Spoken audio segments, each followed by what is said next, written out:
싶어요. 이런 분들은 한 3캡슐 이 정도만 드시면 될 것 같습니다.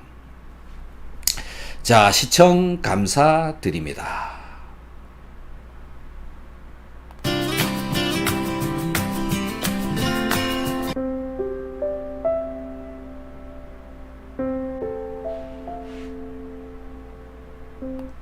자, 오늘은 비타민, 오메가3, 유산균, 키토산 이 네 가지의 식약처에서 인정을 하는 그 기능들에 대해서 설명을 좀 짧게 간단하게 드린 건데요. 그래도 뭐 시간이 좀 길어졌습니다만은 어쨌든 자, 비타민C는 소화에 도움이 되는 근본적인 원료를 만드는 위산을 만드는 원료가 되어진다라는 거고요. 그 다음에 오메가3 혈행을 개선시켜준다. 그러니까 피가 잘 돌아가니까 당을 떨어뜨리는데도 사실 도움이 되어집니다. 하지만 식약처에서는 아직 인정을 해주지 않고 있는 거죠. 혈행 개선 오메가3. 그 다음에 뭐 몸속에 여러 신진대사가 잘 되어지도록 해주는 것이 바로 이 오메가3가 하는 역할이다. 그 다음에 유산균 면역을 튼튼하게 해준다. 장벽을 통해서 면역을, 그 다음에 장을 건강하게, 배변 활동이 잘 되어지게, 유익한 균들이 많이 살게 해주는 그런 것들이 바로 이 유산균이다. 그렇기 때문에요, 소화에도, 그 다음에 당뇨에도 당연히 연관성은 가지고 있습니다. 장이 얼마나 튼튼하고 과민성 대장 같은 거 없고 장 관리가 잘 되어지고 있느냐에 따라서 장 속에서 분비되어져 나오는 GLP-1이라고 하는 호르몬이 있는데, 이런 호르몬이 결국 인슐린 분비, 글루카곤 분비 제어 이런 것에 직접적으로 관여가 되어져 있습니다. 그래서 장이 건강해야 당 조절도 가능하다. 이렇게 되어지는 거죠. 그래서 장을 튼튼하게 만들어 주는 것 중에 하나가 바로 유산균이다. 그 다음에 키토산이죠. 키토산은 식이섬유질입니다. 식이섬유질은 당분이 흡수되어지는데 흡수되어지는 양을 제어를 하는데도 관여되어져 있고요. 키토산은 담즙산을 붙잡고 빼내주는 것 때문에 담즙산이 대장, 직장까지 끌려 내려가는 것 때문에 대장에서 GLP-1 호르몬 분비를 하는데 관여되어져 있다. 그 다음에 담즙산을 붙잡고 계속 빼내주기 때문에 콜레스테롤을 떨어뜨려 줍니다. 이렇게 소화, 당뇨 이런데 거의 뭐 기능적으로 큰 역할들을 해주는 것이 바로 비오유키다. 그래서 종합적으로 빼놓지 말고 기초적으로 먹어주어야 되는 것 중에 한 가지가 비오유키 기초 영양제에 해당되는 것이다. 이렇게 말씀을 드립니다. 그래서 비오유키만이라도 열심히 좀 챙겨 드셔 보시면요, 여러분들이 머리끝부터 발끝까지 좀 더 건강해지는데 도움이 될 것이다 라고 생각이 되어집니다. 열심히 한번 챙겨 드셔 보시기 바랍니다.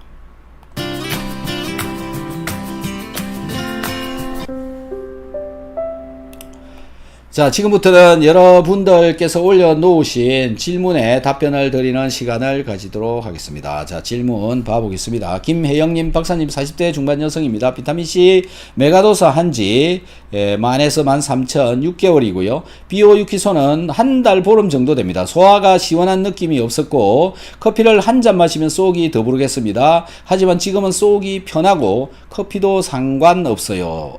네, 축하드립니다.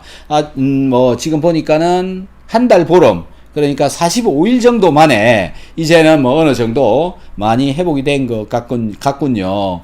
역시나 이 40대 하고요, 50대, 60대하고 이 회복되는 속도가 전혀 다른 것 같습니다. 보통 60대 넘어가시게 되면 거의 3개월씩 걸리는 분들도 종종 있거든요. 근데 굉장히 빨리 좋아진 거군요. 정말 축하드립니다. 김혜영님, 박사님 말씀대로 늘 저염식했고 변비는 없지만 개운하지 않았는데 키토산 접한 지 2일 만에 정말 시원하다는 느낌을 받았습니다. 요즘 고민은 체중이 2kg 정도 늘어난 것입니다. 비오유키소 원인일까요? 비오유키소 원인이 될 수 있죠. 있죠. 왜 그러냐? 저염식 해가지고 몸이 계속 안 좋았던 분들이요, 소화가 잘 되고 몸이 이제 좀 더 건강해지니까 영양 성분들을 잘 가지고 들어가고요. 그 다음에 평소에 소화가 안 돼가지고 잘 못 먹고 지냈는데 이제 잘 먹게 되는 거죠. 먹는 양도 증가하죠. 그런데 움직이는 양은 평소하고 같을 겁니다. 그러니까 당연히 찔 수밖에 없는 거죠. 늘어난다. 그래서 몸을 늘리고 싶으신 분은 저렇게 하면 되는데요. 비오유키소 중에 키토산의 양을요, 더 늘려버리시면 또 음식 양이 제어가 됩니다. 그래서 예를 들어서 지금 하루에 6알 정도 먹고 있다면 그걸 9알로 늘리고요. 또는 뭐 12알 정도로 늘리고요. 또는 15알까지도 늘려버리면 내가 섭취한 음식물들을 붙잡고 빼나가는 양이 증가합니다. 그래서 체중을 컨트롤 하시고 싶으시면 키토산 양을 조절을 좀 해보시면 되는데요. 몸무게가 는다. 지금 그렇게 먹었는데 비오유키소를 그렇게 먹었는데 몸무게가 는다라고 하면 그게 더 정상적인 몸무게인지도 모릅니다. 어쨌든 몸에 맞추어져 가니까 운동도 착실하게 좀 더 잘 해보시고 하면은 더 건강해질 것이다 라고 말씀드립니다. 오종숙님, 류마티스 관절염에 어떤 영양제가 도움이 되는지요? 비오유키소 소화효소제부터 먼저 드십시오. 그걸 먹고 장도 개선하고 소화도 잘 되도록 하고 기타 등등 이번 시간에 설명드린 그 많은 것들을 좋게 해주고요. 그렇게 되면 단백질이 이제 문제를 일으키는 것들이 제어가 될 겁니다. 단백질, 즉 소화가 안 되어지면 소화가 안 된 단백질이 장 누수를 통해서 혈관 속에 들어오고 들어온 단백질이 돌아다니다가 그 단백질이 면역세포에 의해서 발견이 되어져 가지고 공격을 받고요. 그 공격으로 인해서 염증이 일어나고 그런 염증으로 인해서 관절염, 류마티스 관절염 저런 것들도 일어나지만 관절에 붙어 있는 단백질을 내 몸의 면역세포가 공격을 해가지고도 염증을 만듭니다. 그래서 이 관절염을 고치는 영양제라고 하는 것은 없습니다. 그렇게 하는 게 아니고요. 관절염을 일으키는 원인 물질을 제공한 것부터 차근차근 제거를 해야 그걸 근본적으로 해결을 할 수가 있는 겁니다. 그래서 방법이 전혀 다릅니다. 그리고 시간이 많이 걸립니다. 약이 아닙니다. 시간 1년 정도 생각하십시오. 그렇게 해서 꾸준히 하시면 어차피 먹어야 되는 비오유키소고요. 어차피 필요한 영양제입니다. 그래서 꾸준히 하시면 그것도 해결이 될 것이다 라는 겁니다. 바이올레님, 박사님, 비타민C 캡슐이 시간이 좀 지났는데 노랗게 변했는데 버려야겠죠? 당연히 버리는 거죠. 엄마는 노래를, MSM은 어떤 역할을 하는지 궁금합니다. MSM은 식이유황이라고 해서 모노설페이트 메탄이라고 하는 그런 분자인데요. 황이 있습니다. 황, 설퍼. 이 S가 우리 몸속에 들어가서 아미노산을 만드는 원료가 됩니다. 황이 들어있는 아미노산류. 시스테인이라고 하는 것이 있는데요. 이 시스테인이 글루타치온을 만드는 기본적인 원료가 되어집니다. 즉, 글루타치온을 만들려면 시스테인이 필요하고 시스테인을 만들려면 황이 필요한 거죠.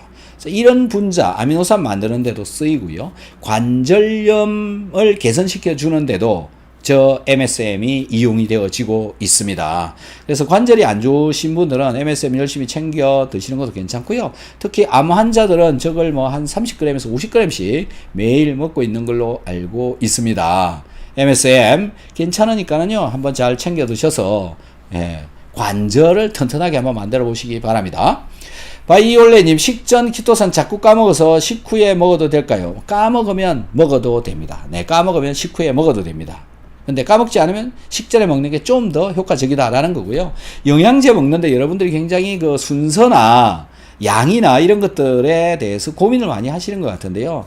규정, 그런 거 별로 없습니다. 그냥 마음대로 드시면 됩니다. 먹는 게 최고입니다. 언제 먹든 사실은 먹는 게 최고입니다. 식전에 먹든 식중에 먹든 식후에 먹든 까먹으면 언제 먹더라도 먹는 게 중요한 겁니다. 다음 때까지 기다려서 먹어야지 그런 거 아닙니다. 먹는 게 중요하다. 먹어 주어야 몸에 무엇인가 되어진다라는 거죠. 예. 그리고 그것 때문에 스트레스 받으면 안 됩니다. 스트레스 받으면서 영양제 먹는다. 아, 그건 곤란합니다. 그래서 편하게 그냥 드시면 된다. 이렇게 한번 해보시면 되고요. 오메가3랑 같이 먹으면 전부 다 빼나가버리기 때문에 안 된다. 그런 것도 또 아닙니다. 어떻게 하면 100% 붙잡고 빼나가겠습니까? 오메가3 양이나 키토산 양에 따라서 그게 전혀 달라지기 때문에 그냥 같이 먹어버려도 크게 문제는 없는데요. 뭐 일부의 오메가3가 붙잡혀서 빠져나가겠죠. 뭐 그런 정도다라고 보시면 되고요. 스트레스 받지 말고 열심히 먹는 게 더 중요하다라는 겁니다. 자, 질문 있으신 분들 빨리 올려주시고, 예, 질문이 안 올라오면 이제 끝을 내도록 하겠습니다. 질문 기다리겠습니다.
자, 예, 김혜영님 또 질문 올려주셔서 감사드리고요. 제가 읽으면서 설명을 좀 드려보도록 하겠습니다.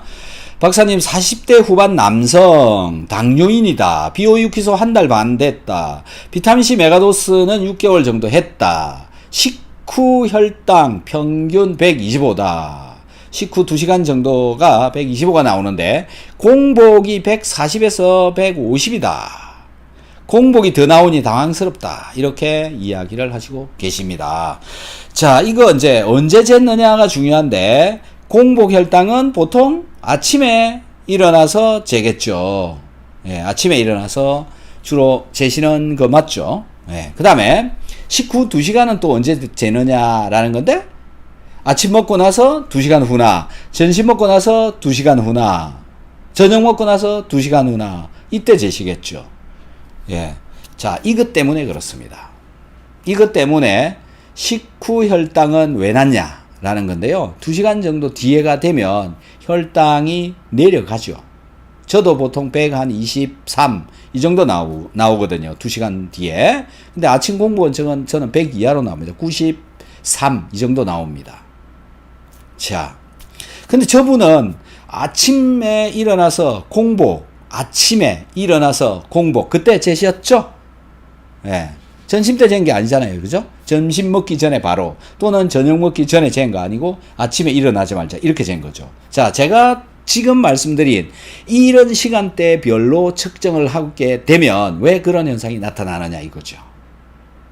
잘 보십시오. 아침에 일어나가지고 점심, 저녁까지는 사람 몸이 움직입니다. 몸이 잘 움직이죠. 그래서 당이 어느 정도 내려갑니다. 그러면 저녁 먹고 나서도 움직이니까 100, 125, 네, 25까지는 내려갔는데 왜 또 아침에 일어나 보니까 올라가 있냐 이거죠. 왜 그럴까요? 네, 밤새도록 스트레스를 받는 겁니다. 몸이. 그렇게 되면 어떻게 되느냐? 글루카곤이라는 놈이 분비되어져 나오고요. 글루카곤이 많이 분비되어져 나오게 되면 내 몸에 있는 당을 끌어다가 혈당을 높이게 되는 겁니다. 밥으로서 먹은 거는 이미 없앴는데 내 몸에 끌을 갖다 끌어온다라는 거죠. 그렇게 돼서 저 40대 후반 남성 저분 아마 살이 조금씩 지금 빠지고 있을 겁니다. 몸무게가 조금씩 내려가고 있을 거라는 거죠. 저분요, 스트레스를 받고 있고, 그 다음에 또 한 가지는 밤에 잠을 제대로 못 자고 있다라고 하는 증거가 되는 겁니다. 글루카곤 분비가 되어지고 있어서 그렇다라는 거죠. 장을 좀 더 튼튼하게 해서 GLP-1 호르몬이 잘 분비되어지도록 하고, 그 GLP-1 호르몬에 의해서 글루카곤 분비가 조절이 되어져야 됩니다. 그거 첫 번째로 해야 되고요. 그 다음에 해야 되는 게 뭐냐면은 스트레스를 줄여야 됩니다. 어떻게 해야 되나요? 스트레스. 저도 뭐 특별히 답을 드리기가 상당히 어렵습니다. 스트레스를, 릴렉스를 한다. 자, 이런 거 한번 해보시면 어떨까요? 저녁에 자기 전에 1시간 정도 전에 목욕을 하고 잔다. 릴렉스 한 상태로 자야 된다. 그 다음에 소주를 한 잔 정도 마시고 잔다. 뭐 와인 같은 게 좋겠죠. 반잔 정도 조금씩만 먹고 잔다. 뭐 그런 거. 어쨌든 스트레스 떨어뜨려야 됩니다. 교감신경이 항진되어져 있는 상태이기 때문에 알파 그 췌장에 랑게르한스스의 알파 세포에서 글루카곤 분비가 많다. 이렇게 저는 해석이 되어집니다. 더 궁금하시면 상담을 좀 해보시면 좋을 것 같고요. 공복이 높은 거니까 이게 밤중에 분비되어져 나오는 그런 것으로 저는 해석이 되어집니다. 어떻게 제 말이 시간대로 말을 하고 있는 게 맞는지, 그러니까 아침에 공복에 재고 그 다음에 낮에 식후에 재고, 이게 맞게 그렇게 재고 있는 겁니까? 그러면 그렇게 될 가능성이 굉장히 맞다. 예, 그렇게 생각합니다. 오메가3 1100mg 새알은 당뇨 환자로 맞나요? 6알 정도로 늘려보시는 것도 좋습니다. 네, 늘리는 거 좋고요. 비타민C도 양을 좀 더 많이 늘리십시오. 지금 먹는 양의 2배로, 갑자기 2배로 늘리지 말고 천천히 더 늘려보시면 될 것 같고요. 산소가 많이 들어가게 되면 이 자율신경 조절이 훨씬 더 잘 됩니다. 그리고 또 키토산을 용액을 만들어서 마시면 좀 더 나을 겁니다. 뭐 그렇게 한번 해보시면 좋을 것 같습니다. 엄마는 노래를. 글루타치온은 어떤 역할을 하는지. 글루타치온은 항산화제입니다. 항산화제. 세포 속에서 발생되어지는 활성산소를 다시 쓸 수 있는 산소로 바꾸어 준다. 활성산소를 제거하는 역할을 한다. 이런 것들이 글루타치온입니다. 그리고 피부를 좀 더 하얗게 만들어주는 역할도 해준다. 그래서 배곡주사다라고 하는 게 바로 저 글루타치온에 해당되는 겁니다. 아미노산이고요. 소화하고 관계가 없습니다. 이미 소화가 많이 되어져 있는 것이고, 저 글루타치온이 다시 분해가 되어진 뒤에 얘가 다시 혈액으로 흡수되어져 가지고 다시 글루타치온을 만드는 원료로도 쓰이고, 또 다른 뭐 호르몬, 단백질 이런 걸 만드는 데도 쓰이고 그렇습니다. 그래서 열심히 잘 챙겨 먹어야 되는데 많이 먹어도 상관없습니다. 그냥 아미노산이기 때문에 그렇죠. 많이 먹어도 괜찮다. 다만 돈이 많이 든다. 많이 먹으면 많이 먹을수록 훨씬 효과를 많이 발휘한다. 비타민 C처럼요. 네, 그렇게 보시면 됩니다. 엄마는 노래를. 박사님, 비만인 사람은 오메가3 섭취량을 얼마로 해야 됩니까? 네, 그것도 3g에서 6g 정도인데요. 6g 정도는 먹어주어야 비만한 분한테 무조건 도움이 되는 거죠. 비만인 사람들의 예를 들어서 뭐 고도 비만 이 정도 되신다면 몸속에 오메가6와 오메가3의 비율이요 100대 1 정도 됩니다. 근데 저처럼 이렇게 약간 날씬한 사람은 10대 1 정도 나옵니다. 제가 좀 날씬해 보이나요? 자, 그래서 이 오메가6와 오메가3의 비율이 잘 맞아야 되는데, 살이 찌는 사람들 대부분 오메가6가 너무 많다. 그래서 오메가6를 피하기가 어렵다. 오메가6를 골라내고 음식을 먹기가 어렵습니다. 그래서 오메가3를 추가를 해가지고 밸런스를 맞추어 주는 거다. 그렇게 한번 해보시면 되고요. 6g까지 한번 늘려보셔라 라는 겁니다. 오종숙님, 비오6기소 3달째 공복 혈당이 130이었는데 95로 유지합니다. 당뇨약은 계속 먹어야 하는지요? 이야, 축하드립니다. 축하드립니다. 자, 3달째 공복 혈당이 130이었는데 95로 유지합니다. 자, 90 유지. 예, 지금 당뇨약 먹으면서 90 유지잖아요. 한 6개월 정도 당뇨약을 먹고, 그 다음에 당뇨약을 살살살 앞으로 줄여 가십시오. 뭐 하나를 반알로 뭐 이런 식으로 점점점 줄여가는데도 90이 유지가 계속되면은 이제 끊으면 됩니다. 천천히 끊으시면 됩니다. 그렇게 해서 끊는 사람 굉장히 많습니다. 뭐 우리 어머니도 뭐 당뇨약이든 혈압약이든 아무것도 안 먹습니다 지금. 예. 그래서 어쨌든 이렇게 조절을 천천히 하고 갑자기 뚝 끊는 건 절대 안 됩니다. 절대 안 된다. 혈당을 계속 재시면서 조금씩 약을 줄여가 보시기 바랍니다. 그렇게 해서 끊으면 되죠. 보람찬 하루님, 심장 판막 수술 환자는 키토산 먹는데 제한이 있을까요? 없습니다. 키토산하고 판막하고 만날 수가 없습니다. 전혀 관계가 없습니다. 훨씬 더 판막의 기능을 하는데 도움을 더 줄 수가 있습니다. 예, 복용하는 약과 시간을 두고 먹어도 되는지, 복용하는 약은 먹으라는 시간대에 그냥 드시면 됩니다. 그게 아마 식후 정도 되면 키토산은 식전에 먹으면 되고요. 두 개 같이 먹는 거는 별로 추천하지 않습니다.